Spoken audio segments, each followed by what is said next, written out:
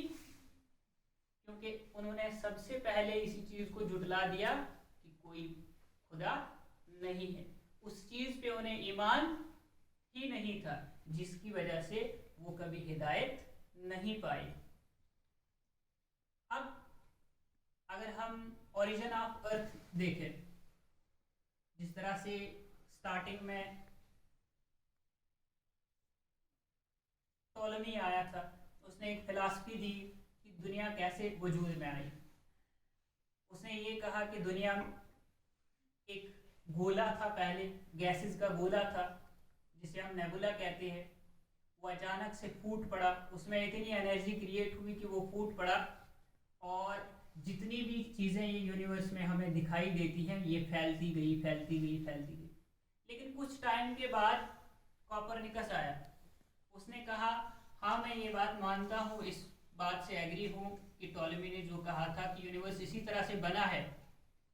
لیکن ٹولمی نے ایک چیز کہی تھی کہ زمین سینٹر ہے پورے کائنات کا، لیکن یہ چیز غلط ہے. اگر زمین سینٹر ہے پورے کائنات کی تو دن اور رات کیسے بنتے ہیں؟ اگر زمین سینٹر ہے کائنات کی پھر تو ہمیشہ دن ہی ہونا چاہیے. اس کی تھیوری کو ریجیکٹ کیا گیا. اس نے کہا نہیں، سورج جو ہے وہ سینٹر آف یونیورس ہے. لیکن بعد میں کچھ ٹائم کے بعد ایک اور فلاسفر آیا، اس نے یہ کہا کہ نہیں، ارتھ تو یہ سن تو ہے سینٹر آف یونیورس، لیکن پچھلے والے نے کہا تھا کہ یہ مومنٹ کرتا ہے. لیکن لاسٹ والے نے، کیپلر نے کہا سن جو ہے وہ اسٹیشنری ہے، وہ مومنٹ نہیں کرتا ہے. سینٹر آف یونیورس سن ہی ہے لیکن یہ مومنٹ نہیں کرتا ہے، یہ اسٹیشنری ہے. اب یہ تھے دنیاوی نظریات ان فلاسفرز کے جو وقت کے ساتھ ساتھ بدلتے گئے. جس چیز کا میں ذکر یہاں پہ کرنے جا رہا ہوں، ہو سکتا ہے آنے والے دنوں میں ایک اور تھیوری آئے گی اور یہ کہا جائے گا کہ سن بھی مومنٹ کرتا ہے. اور اس چیز کا ہمیں ذکر کہاں سے ملتا ہے؟ اس چیز کا ذکر ہمیں ملتا ہے قرآن کریم سے. قرآن کریم کے اندر صرف 2 آیات ایسی ہیں جن میں کمپلیٹ اوریجن آف یونیورس کیسے ہوا.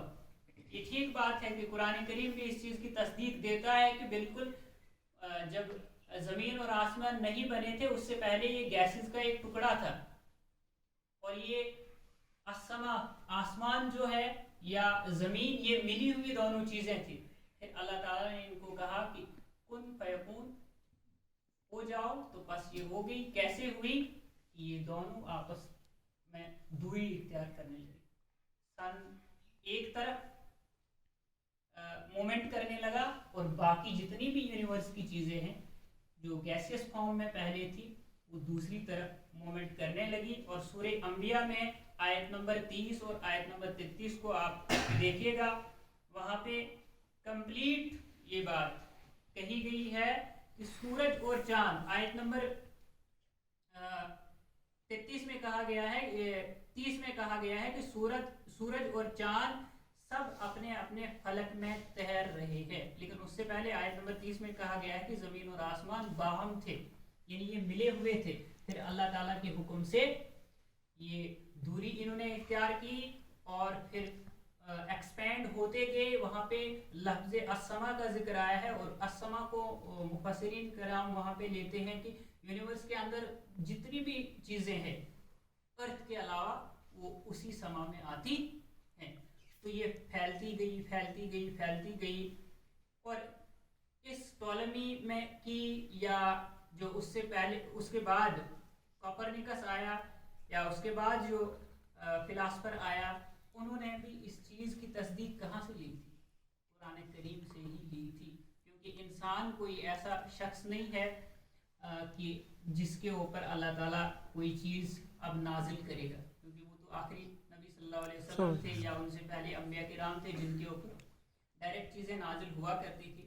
تو انسانوں نے علم جو ہے اللہ تعالیٰ کی یہ نازل کردہ کتابوں سے ہی حاصل کیا ہے. لیکن یہاں پہ ایک اور چیز، نئی چیز جو دیکھنے کو ملتی ہے وہ یہ ہے کہ آیت نمبر 30 میں کہا جاتا ہے کہ سورج اور چاند سب ایک ایک فلک میں تیر رہے ہیں.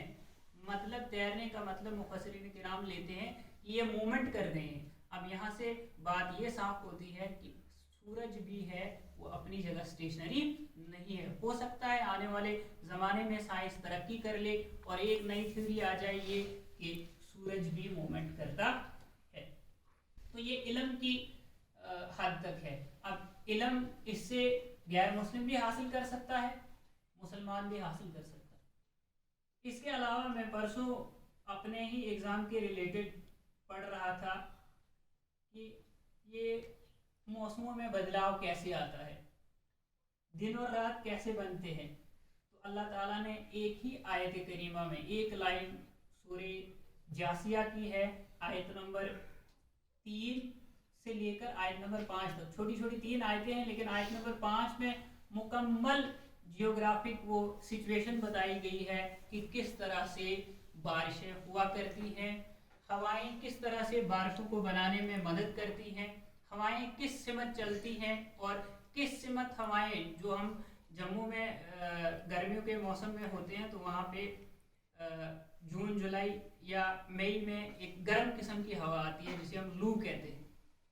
تو قرآن کریم نے اس چیز کی بھی تصدیق یہاں پہ کی ہے کہ وہ لو کیسے آتی ہے, سرد ہوائیں کیسے چلتی ہیں, گرم ہوائیں کیسے چلتی ہیں اور ہوائیں کس طرح سے بارش کو لانے میں مدد کرتی ہیں. ایک آیت کریمہ میں اس پورے جو جیوگرافی کے اندر آپ 9 سے لے کر دیکھو 12 تک ایک کمپلیٹ 2-3 چیپٹر ہوا کرتے ہیں, ان 2-3 چیپٹرز کو اللہ تعالیٰ نے ایک آیت کے اندر سمو دیا ہے کہ کس طرح سے دن اور رات بنتے ہیں, کس طرح سے بارشیں برستی ہیں, یا جس طرح سے ہندو لوگ کہتے ہیں کہ زمین جو ہے وہ ہماری ماتا ہے, اس لیے وہ اسے ماتا سمجھتے ہیں کیونکہ زمین سے وہ یہ کہتے ہیں کہ زمین سے ہی ہر چیز اگتی ہے.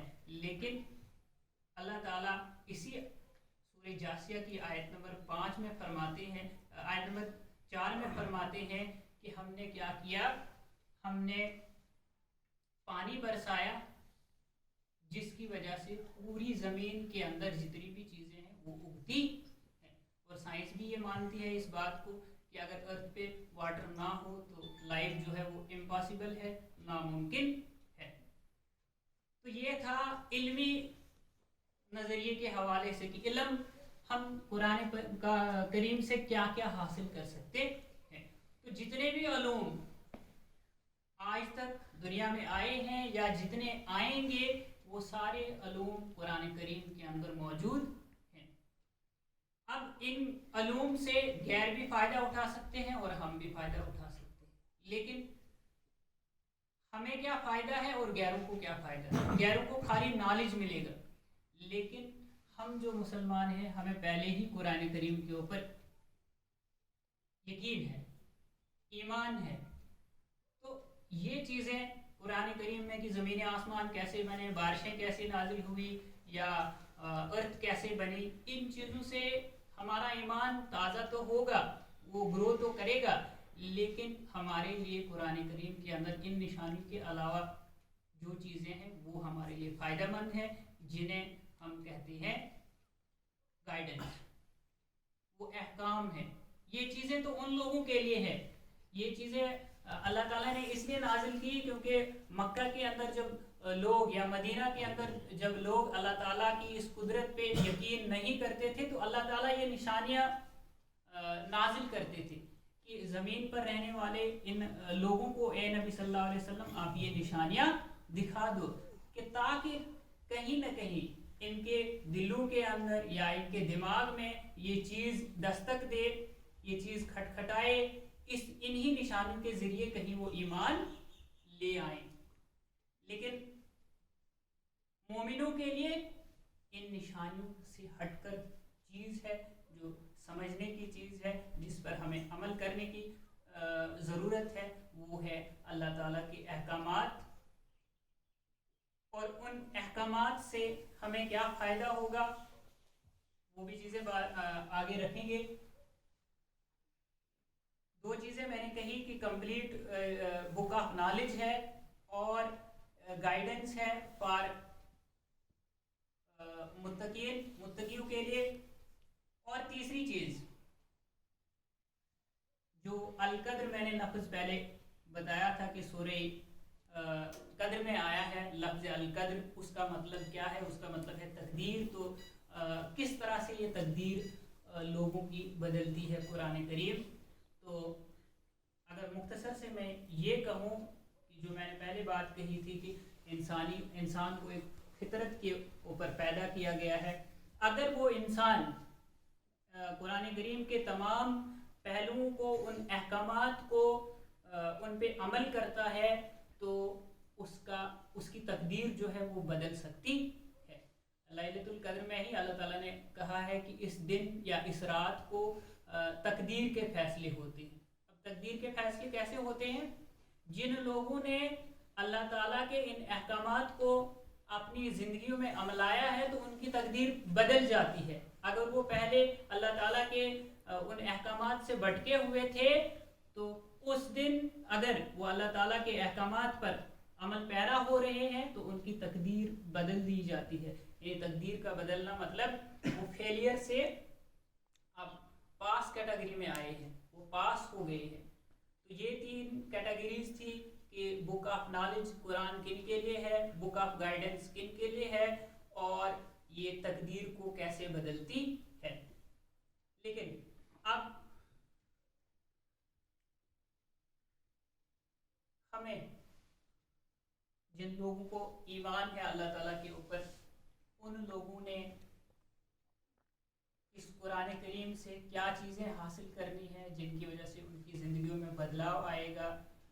کیونکہ ہم نے ایمان لایا ہے اللہ تعالیٰ پر، تو اگر ہم اللہ تعالیٰ کی ان احکامات کو سمجھنے کی کوشش کریں، ان پہ غور و فکر کرنے کی کوشش کریں، ان پہ تدبر کریں اور پھر ان کو اپنی زندگیوں میں عملائیں، تو تب جا کر ہمارے لیے یہ بک آف گائیڈنس ہوگی.